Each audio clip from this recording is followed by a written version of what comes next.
Eu considero o senso de comunidade algo muito importante.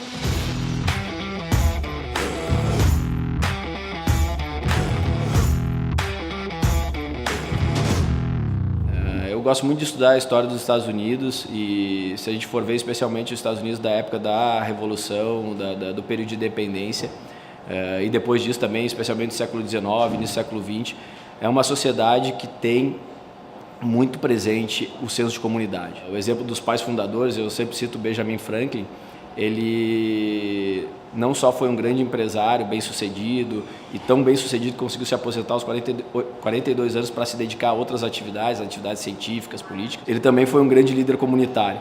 Então, ele, por exemplo, criou a primeira faculdade da Pensilvânia, criou o primeiro hospital da Filadélfia, a primeira escola, sem contar com o Estado, o governo, o rei, ou seja quem for. Ele reuniu pessoas, reuniu amigos, reuniu vizinhos e tomou iniciativas para melhorar a vida da comunidade onde ele estava inserido, né? E isso se replicou e se replicava nas mais diversas cidades nos Estados Unidos.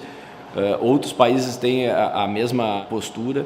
Eu me recordo muito do exemplo que minha avó é de descendência alemã, mas nascida aqui no Brasil, mas ela morava até os 7 anos de idade numa cidadezinha pequena no interior do Rio Grande do Sul chamada Nova Petrópolis, uma cidade de colonização alemã, e nessa época, década de 20, muito fechada, sem acesso à capital, era muito difícil fazer o trajeto, apesar de em quilômetros não ser muito distante, e eles tinham que, no final das contas, se virar sozinhos, assim, não dava para esperar que o governo fizesse alguma coisa. A minha avó sempre conta a história de como sempre conta a história da escola que ela estudou, que foi uma escola construída pelos pais, pela mão dos pais mesmo. Foram eles que iam nos domingos lá, quando não tinha trabalho, colocar tijolo a tijolo para construir a escola.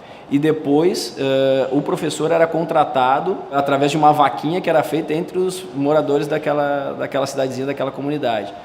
Então, foi um esforço comum das pessoas que estavam naquela comunidade para oferecer para os seus filhos uma condição melhor, a oportunidade de estudar, de evoluir. O que eu gostaria que cada cidadão brasileiro tivesse é o espírito de que não vamos esperar que o outro faça, vamos nós mesmos fazer.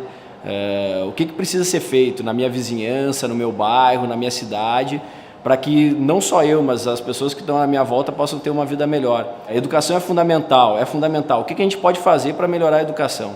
Não basta só terceirizar essa responsabilidade para o prefeito, para o secretário de educação, para o ministro em Brasília. A gente tem que ver o que a gente pode fazer. É evidente que em determinado momento vai precisar que esferas maiores de poder interfiram e façam a sua parte.